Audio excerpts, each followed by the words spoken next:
Bold Bytes, your bite-sized guide to payments.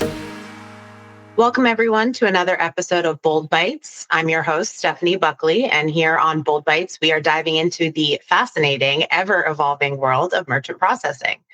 If you've ever swiped a card, tapped your phone, or clicked buy online, you have interacted with the merchant processing industry. It is the invisible engine that powers commerce, and today we're going to pull back the curtain and explore the inner workings of dual pricing. We'll talk about the fundamentals, compliance requirements, handling objections, and success stories, highlighting the benefits of switching to a dual pricing structure. Bold Bytes is your go-to source for insights, interviews, and analysis. So buckle up, grab your headphones, and get ready for a bold bite of knowledge.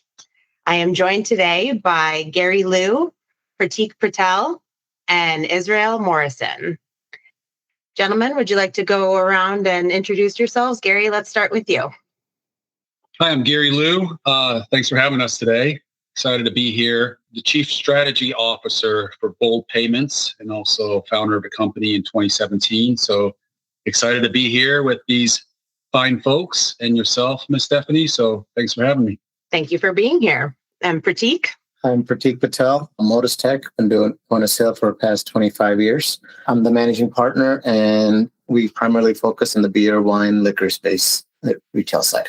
Excellent. Welcome. And Israel? Hey, everyone. This is Israel Morrison. I'm the VP of Partner Success at Retail Management Hero. We're a retail point of sale software vendor that has a product that serves all different types of retailers in kind of that mid-upper SMB market, and we sell exclusively through our global channel partners, Pratik being one of our channel partners. So I'm excited to be on with him and one of our payments vendors, Gary, for Bold Payments. So thanks for having me. Thanks for being here. So we definitely have three amazing pillars to the merchant processing industry here today to discuss dual pricing and the fundamentals behind it, kind of getting a deeper dive into not only what it entails to bring on a dual pricing structure, but also some of the challenges and the benefits that come along with having that implemented. So to get started, let's talk a little bit about what dual pricing is. There are a couple of different preferential fee programs. Mostly we deal with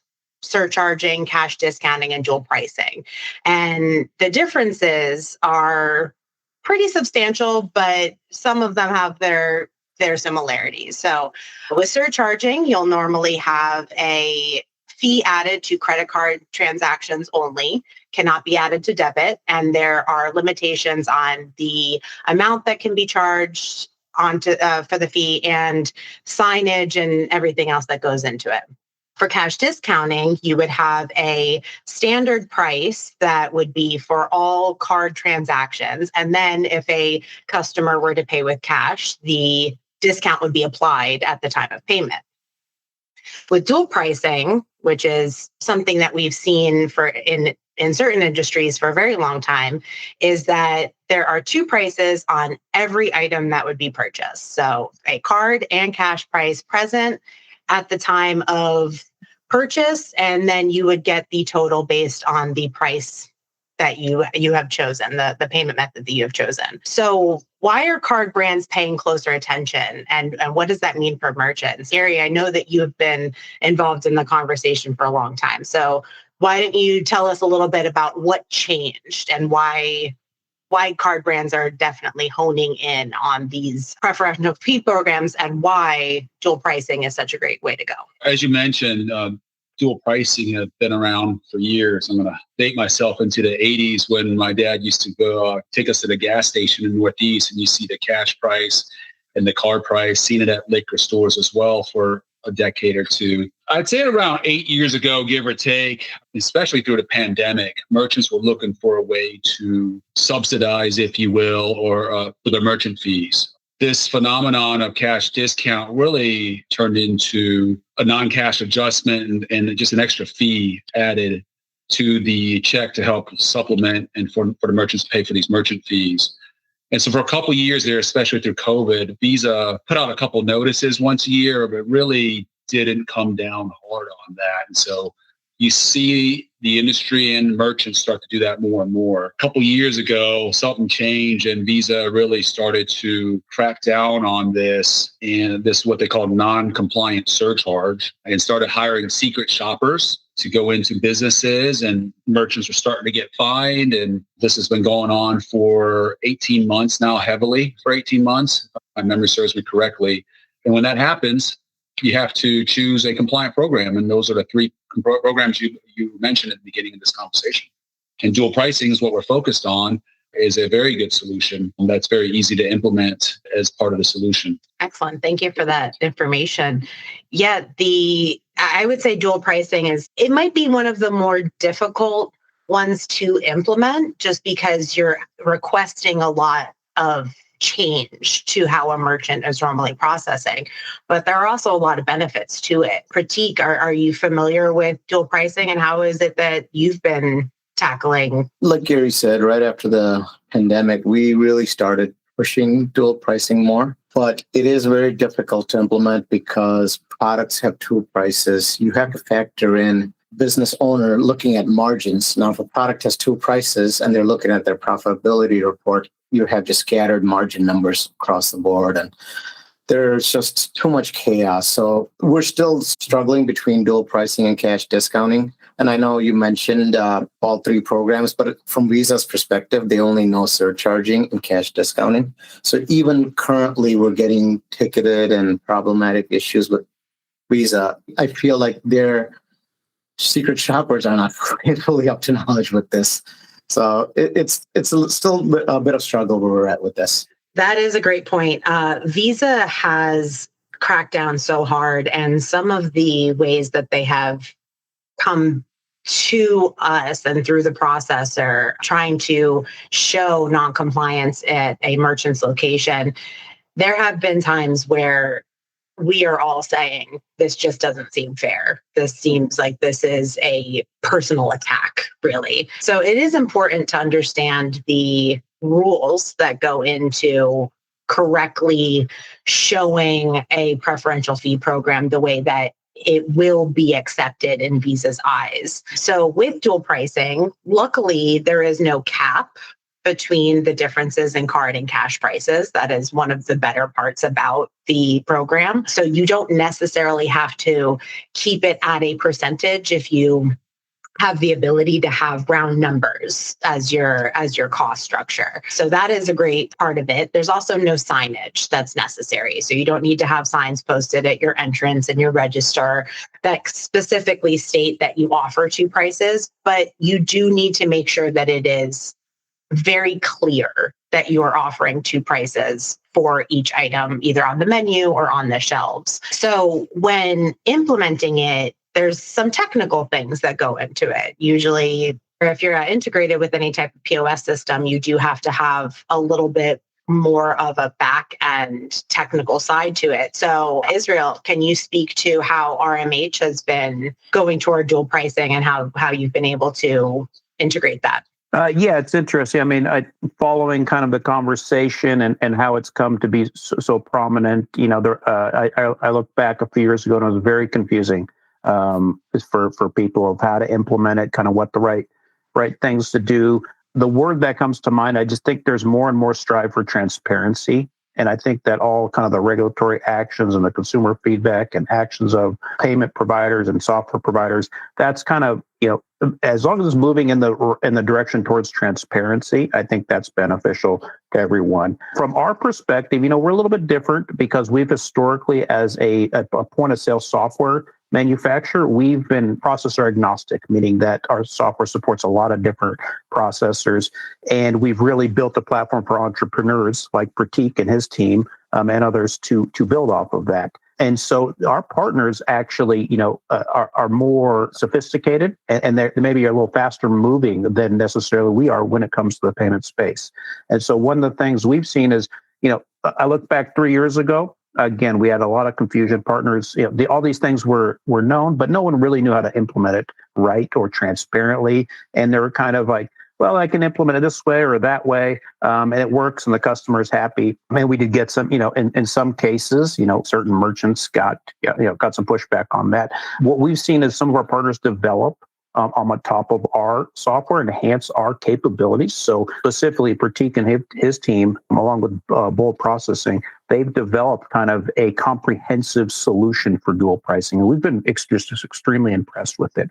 Everything they've done from a kind of software development and kind of making sure everything displays correctly, reports correctly, looks right on the receipt. And then also the work they've done in kind of educating their merchants and kind of providing them with the tools and resources to kind of, you can never say it ensures compliance completely because you never know what the regulators are going to say tomorrow, but doing their best to educate the merchants on the right way to do it and providing them the resources to do it. So from all the partners we've seen kind of implement it, Pratik and his team have developed what we consider kind of the most impressive. And that's why we promote them pretty heavily when that question does come up. Hey, how do I implement this, right?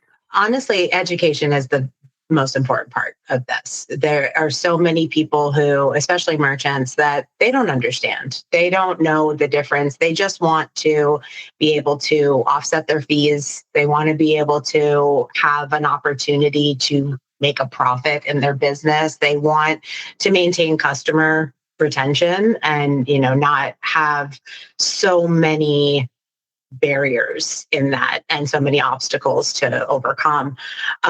What would the typical timeline be? And this can go to pretty much anybody. What would the typical timeline be for communicating this to a merchant, educating them, maybe requesting them to buy in, and then actually implementing it on their side? So what happens every time a site goes live, and you're saying a typical timeline, our POS timeline can be 1 to 2 weeks from start to end. But what we started doing is we split out a credit card compliance team and a POS team. The POS team's focus is from the back end program, the taxes, the fees, fee structure, the labels that show card cash price, the receipt formats where the product price goes up and down, the reports, like Israel said. But we also have a secondary team that goes in right before implementation, hands off this folder. It has pretty much what is dual price, how do the receipts look, what you're expecting, what implemented program they have in the store, signed off by one of our leadership team. They leave this folder underneath one of the cash drawers in case somebody comes in and questions, hey, what program are you doing? And then the last thing that happens is we just hired a gentleman named Ethan. His job is to just go store to store, just audit that our stores are compliant, have this owner sign off, because we have ownership that just says, I don't want to show cash and card label. I will take that first penalty, and I know it's $1,000, and we make them sign off on it. We explain to them that, hey, these are a few things you should do. And he's just doing that on a yearly basis just because of the rise in tickets and violations we're running into. So I don't know if there's a specific timeline, but both of those before and after steps are actually very quick. And it's a matter of half an hour educating the staff, the manager. Because one of the issues we run into is an owner of a 20-store chain understands this inside out. But the manager at store C, when the Visa compliance officer is there, has no clue. He's like, yeah, we just passed the fee to the customer. So now what we're doing is Ethan's job is to sit with whoever is at the store operationally and kind of educate them with the entire process, go through the folder one more time. Because what happens when a point of sale is installed, there's already a million things they have to learn. And this is the last thing they look at. You are so right. And honestly, I would say that having somebody, that is such a wonderful resource to have, having somebody that legitimately not only understands what Visa's looking for and how to communicate it, but also making sure that they can get on the merchant's level. Because as we said, I mean, Visa's handbook is 1,000 pages long. There's no merchant that's sitting down and reading that on their off time, right? They're busy people, and they want to be shown the way, and they want it to be something that's not going to cost them too much money in the long run, right? So it's hard to balance that conversation. I don't have a sales bone in my body, so I would have to say that you all probably could speak to this a little bit better. But being able to have that conversation of, well, which money is worth spending? The money to print new labels, print new menus, implement a new system, teach your staff, get that part taken care of, or thousands of dollars to be paid to Visa for fines and fees and assessments. So, Gary, in your opinion, how would that conversation, what's the almost the elevator pitch that you would want to give to either merchants directly or even to some of our partners that may be a little more hesitant on moving toward dual pricing? Well, first I'd say, giving Pratik and his team credit, I don't know, maybe you just mentioned this a second ago, Pratik, but they also provide the shelving labels. Is that right, Pratik? With the pricing. So to make things, taking something complex and making it simple, right, as possible, if you will. And I think Pratik, with the folder that he showed, the labeling system, the point of sale system, even to the reporting part of it, to be able to report back to the liquor store owner in your case, trying to make that as simple as possible. But the elevator pitch, it just depends, right? So is it an existing client that Visa has come and knocking on their door? And if that's the case, it's a little bit easier. You would present the different options. One that you may have not mentioned earlier today, another Advantage program would be the order processing fee, right? That's the fee for all transactions. So as long as you don't discriminate cash and credit, it's easier for someone who used to pay $30,000 a year for merchant services bills that hasn't paid anything in a year. Now they're being fined by Visa. It's easier to sell them on one of the couple of options, right? Give them a choice, because no one wants to go back and pay merchant fees when they haven't paid in a few years. So that elevator pitch is a lot easier. You would go with the different options, order processing fee, actual surcharge, which you will end up paying some merchant fees, true cash discount, or dual pricing. If it's somebody that is new, look, sometimes, and then maybe we'll get to this later, it just depends on the situation. If you're trying to sell it to an existing client or merchant, or are you trying to sell them a whole new point of sale system? Because if you're trying to do the latter, you can bundle additional services and value add into the point of sale system and be able to have a process for them to reinvest, if you will, and go down that route and save some money on the system, and bundle dual pricing in there and see the benefits of both the merchant savings, the fee savings, and the point of sale savings when it comes to service and support. For a partner, you asked what would be the benefits, if you will. One of them I just mentioned. It's going to help you sell point of sale systems if you bundle it, because the days of selling a system for $10,000, $20,000, $30,000 are long gone.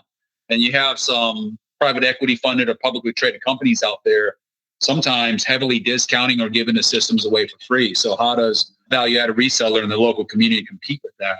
Well, this strategy, if you will, certainly can help them not only compete, but generate 5 to 10 times more revenue on the merchant residuals from a partner perspective. So we've had partners from the pandemic days that they were not selling a cash advantage program, I call it. Their residuals were 5 figures a month. We got numerous partners now within a few years adopting this model, easily 6 figures a month in residual income, with some partners even $250,000 a month or more, and build a nice business around this model. So hopefully that answers your question. It did, definitely.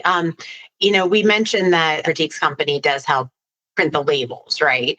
Would anybody agree that with the potential benefits that could come in residuals and in basically getting merchants involved in this type of program, would you ever recommend maybe being the person that invests in reprinting their menus, saying, hey, I know that this is going to be a little bit of a cost to reprint all your menus, and I'm willing to invest in your company with you? Is that something that you've seen, or anything that you would recommend to get merchants to maybe buy in? We have to get creative all the times. When it's a new system, new store, you can offset the cost of equipment and whatnot. But we're just working with a client right now, 3 stores.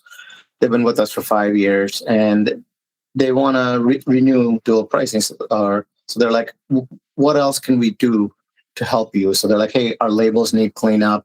We need a website. We need this. We need that. So from our end, yes, we generate more revenue. And these store owners are actually pretty sharp. They understand that we generate more revenue too. So we try to be as transparent, and hey, we're not just doing this for us. We want to turn it around. Our biggest goal, I think one of the biggest things that really sets Modus apart from everyone in Chicago that we compete against, our focus constantly is making sure that owner or that business is generating more revenue than it did. before implementing dual price. We turn that around, whether it's web sales, we have a DoorDash integration, this, that, just different avenues. We have a marketing company, American Eagles next door. So if we chip in to help them market their products, whatever it is. So really constant communication between sales manager and our finance team.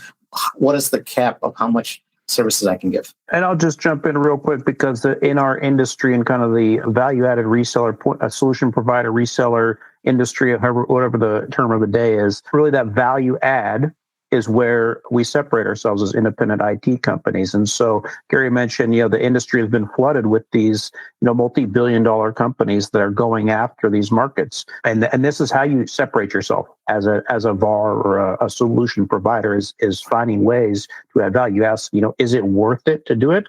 If it's worth it, I can guarantee you those billion-dollar companies are going to start doing it, right? And so this is where you can start as a independent solution provider, adding value, educating the merchant, helping them in any way that you can to separate yourselves. And that's where you compete against these folks that have hundreds of millions or billions of dollars, is by having that personal relationship with the customer and being their advisor for both point of sale, technology, payments, and business. And so it's this whole kind of comprehensive knowledge transfer that is helping you add value, and then obviously implementing the technology and other things like Pratik just mentioned, the marketing. All these things are how you round out and offer that personalized service to the end user. So I think dual pricing is actually one of these things it's really interesting to me, because we mentioned earlier it's been around forever in other industries, but it's the perfect example, or one of the perfect examples, and an easy example for a solution provider to do everything that they're supposed to: advise the merchant, help them with their business, make more money for themselves and the merchant, and at the end of the day, offer the customer a choice. Right. So it's kind of obviously certain people are making out a little bit better maybe than others in certain scenarios, but at the end of the day, it's kind of a win-win-win for everybody. You make some very excellent points. I think being that trusted advisor and building that relationship is so important. I've seen so, honestly, since I started with merchant processing, when I first started, it seemed like everybody was just in it together, right? Everybody had a hand in, everybody was looking out for everybody else. And throughout the time, whether it's the increase in fraud, the opportunities, the different options that everyone's constantly being bombarded with, I've noticed just a almost distrust that merchants have with the industry as a whole. And I recently spoke to this exact point of investing in their business, showing up, being there not just when there's a problem to solve, but being there to talk to them through the upcoming holiday season or issues that they might see with, their equipment going end of life, or maybe even just taking a look at their account and noticing that they've gotten a few chargebacks recently that are all seem to be for suspected fraud, and getting ahead of it so that they're protecting themselves. And you're a part of that solution. And I couldn't agree more with everything that you said, that building that relationship is so much more important than making a profit, right? But in the process of building that relationship, you are also all making a profit involved in it, and you're all able to do it together. In terms of, I know we talked about a couple of the different objections maybe and pushback that we might see from merchants trying to see if they want to get involved in a dual pricing program. One thing we mentioned was, having to reprint menus, worried that it might be confusing, may cause customer retention. How do you all inform your merchants on why this is important and how the benefits can affect them, and help navigate them through those initial objections, in order to be able to want to be a part of this? Small businesses is a low margin business, whether it's liquor store, restaurants. if they're profitable, right? At single digits. So a restaurant, some of them aren't profitable, but some of them are profitable. They make 5, 6, 7%. Could you imagine putting 3 more percent, that most of them are paying merchant fees of 3+% back into their pocket? What that means for that small business? That right there is just mind-boggling, right? And it's meaningful for a small business owner. When it comes to handling objections, it's communication 101. The biggest objection, and Pratik and Israel can fill in here, that I've heard is, I'm going to lose customers. My customers won't like that. And they're going to be upset. Maybe I'll wait till, the person across the street and some of these other stores aren't really doing. I'm not sure if I do. And the truth is they're scared, and rightfully so. But I think that's a misconception. Folks that we've talked to that implemented it haven't lost clients. Okay. And even if they did, if you run some math, right, of the $3,000 a month they're saving in merchant fees, and, they lose, a few clients a month that they're making 7% margins on, the math doesn't even come close, right, of the savings versus clients. But I don't think they need to lose any clients. It's all about communication, educating, starting with the owner and getting buy-in. Got to get buy-in from the owner. If they have managers and their managers, then they're cashiers, right? Or servers, if you're talking about restaurants. If they can just message correctly, most people are understanding. And if the few percentage of people that are not understanding, they always have a choice later to still give them a discount on the fly at that point, at the point of sale, and make them happy. It's kind of something that they can discern at the time. But the messaging is key, something to the effect of, hey, look, as you know, inflation has been crazy, tariffs, a couple of years ago was COVID, right? Prices have gone up. And we didn't want to keep relabeling our sticker prices on the shelves. So we decided to implement this program because we were finding ourselves having to raise prices because our costs kept going up every couple of months. Instead of doing that, we decided we're going to do a dual price so you can take advantage and save a little bit of money if you pay for cash, because merchant fees are also expensive. 97% of patrons coming in are very understanding of that. They themselves go get milk or bread or get gas and know that, things cost more than they used to. So a lot of it is just messaging. That's my 2 cents. Israel or Pratik, anything you guys want to add? In line with what you said, the pretty much only objection is I'm going to lose customers, right? And the 2 things I always reference is all of us know that gas is cheaper if you go and pay with cash. Nobody does it, right? Do you actually do it? No. Number 2, we give them the option of testing it. Try it for 30 days, 60 days. We've done this for about 7 years. We've had 1 customer turn back from dual price to standard. And we give them that freedom that if after 60 days, we'll let you turn back. We're just going to take everything back to the pricing and quote we proposed and just give you a little flexibility. They don't go back. After a few days, like you said, 1 or 2 customers, and then you just got to communicate with them. Hey, pay with cash, then it's the same price, right? Everything else is going up. This is something we can control. So just those options right there, you just got to ease comfort into them. Let me give another example on the messaging part. It says communication is key. The reverse of what I said earlier, if I'm the cashier and someone says, hey, what is this? Why do you have 2 prices? Oh, those are just, our credit card fees, or if you got to pay more for that, right? That doesn't make anyone feel good. That person that was a patron that maybe wouldn't have said anything now has this internal feeling of, even if they say something or don't say something, that's the way of how not to message, right? Teacher or cashier is the message to your patrons that come through there. The messaging is important. Sorry, Israel, I cut you off. Go ahead. No, good stuff. Yeah, I was just going to add the fear of losing customers is a legitimate one. But when you start to reflect on kind of, again, how this type of thing has been out there for so long and other types of fees. I remember a few years back when, healthcare was a big thing and restaurants started to add a healthcare fee as a separate line item, or service charge A or service charge B, right? Whatever it was, certain jurisdictions have different rules and they try to offset their costs in ways. I don't know that there was ever any en masse people stopping buying from their favorite restaurant or bodega or liquor store. It is a natural fear that you're going to upset people. I think as a consumer, Like no one likes to see that. I don't like to know that I'm being charged a little bit more, but if I like the place, if I like the product, I'm going to keep coming back, and I'm just gonna to deal with it, right? I deal with it when I pay my utility bill by credit card. I've always paid a additional fee there. I deal with it when I go to just last week I was at a bar and I bought one drink.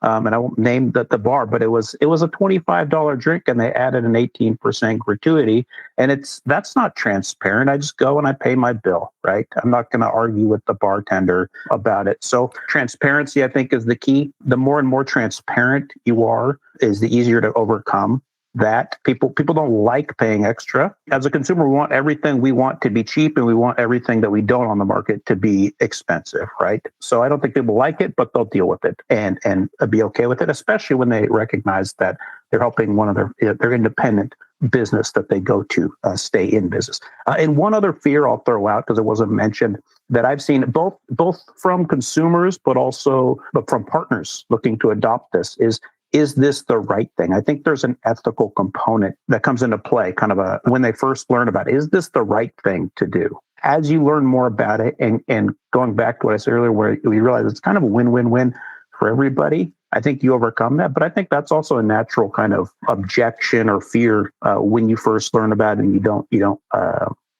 kind of think through all the different ways this is implemented in various mannerisms in different industries and things like that. So again, for me, the more transparent, the better for everybody. I mean, I think, to some degree, the legislature and the regulations have kind of been moving in that direction, that people got upset about, they thought they were being gouged by these extra fees. So let's just be transparent about it. I think that helps everybody. Yeah, transparency and accurate communication for sure are definitely the most important parts. I've always said with the merchant processing industry and all the lingo that we all have become so accustomed to, I always call it like the Goldilocks communication. If you give too much and you tell them, hey, you're going to be paying my credit card fees, that's too much information. They don't want that. If you give them too less and you just say, hey, we're raising our prices, enjoy, deal with it, it's too little. But if you're able to have the transparent conversation that meets them right in the middle, so that everybody understands that we're all in this together, and that, yes, prices are rising for the customer, but prices are rising for the merchant as well. And in each line of the process, we are having to deal with the same thing. And so it's more of just, let's understand that we're all in this together, as opposed to placing blame or putting any type of restriction on anyone else. So that being said, we've seen shifts in regulations with surcharging and other situations that especially Visa has put into such a spotlight. Is there any fear, any thought processes that could go into that regulation could change how dual pricing is being implemented and being taken care of? Is there any fear that people should be aware of moving forward to decide whether or not this is something they want to get involved in? One of our biggest concern is our business model centers around dual price. And if Visa were to pull a plug, it would really impact just the way we operate completely. So did a bunch of homework and background. And I think there's more protection around dual price and surcharging, like certain states pulled out surcharging.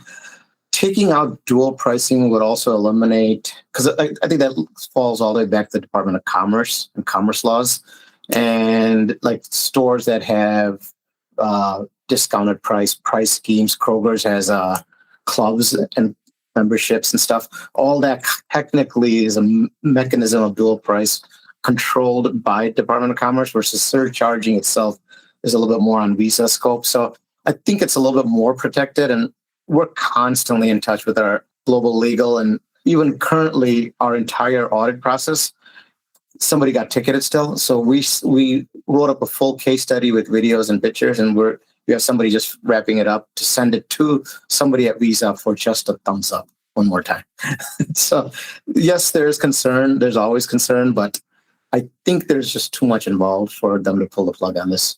Yeah, it definitely has more flexibility in certain ways, especially because it does have very similar aspects as maybe a cash discount, where you're not making sure that it's credit that is getting singled out. You're not saying this one specific thing is the change. It's more about the material that's being used is what's differentiating between the costs, right? Cash or card. And that's kind of where it rounds out.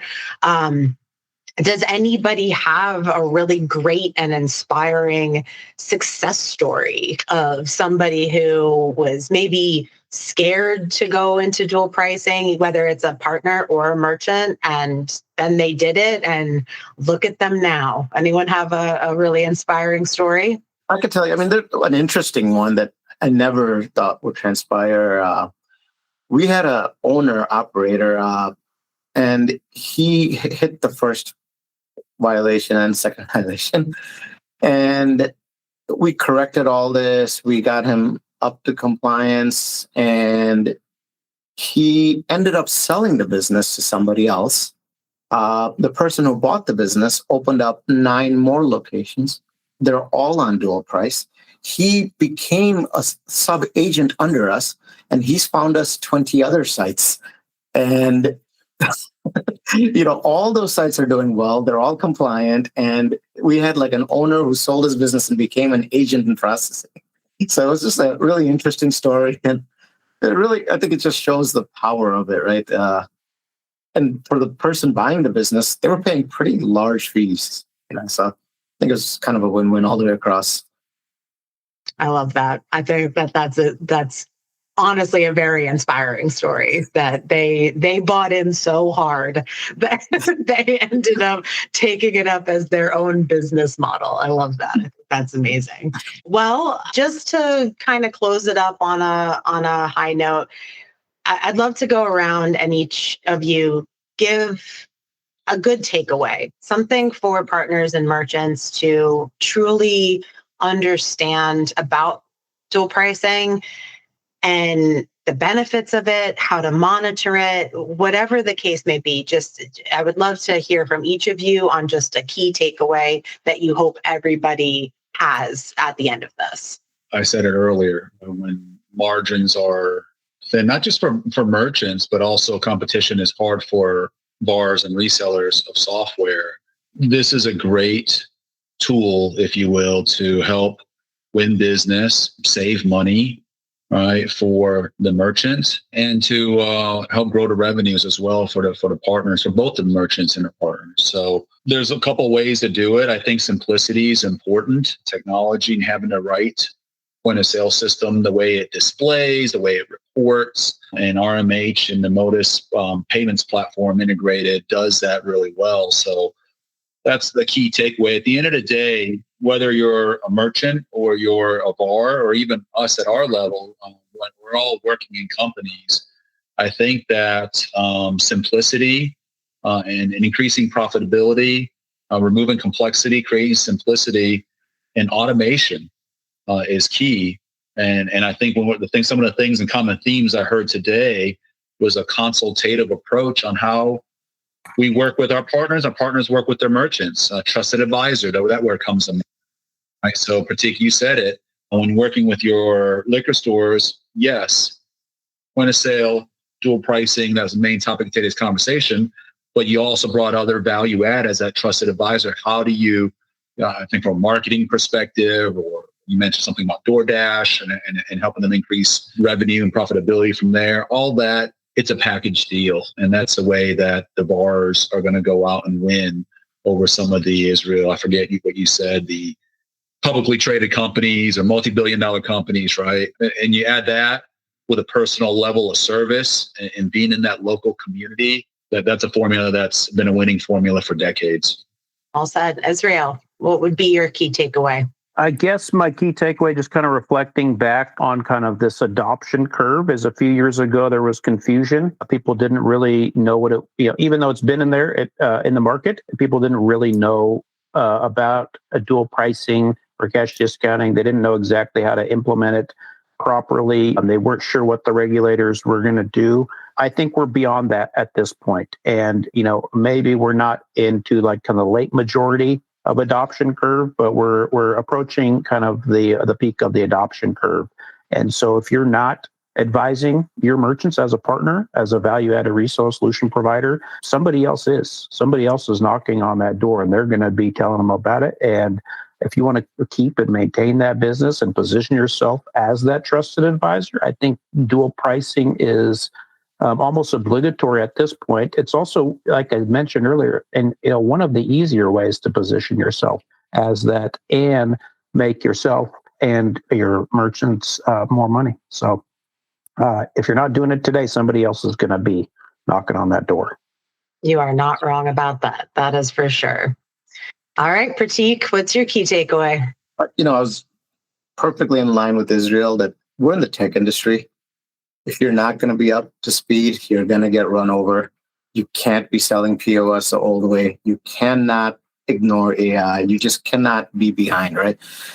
Know your industry. You're in the restaurant space.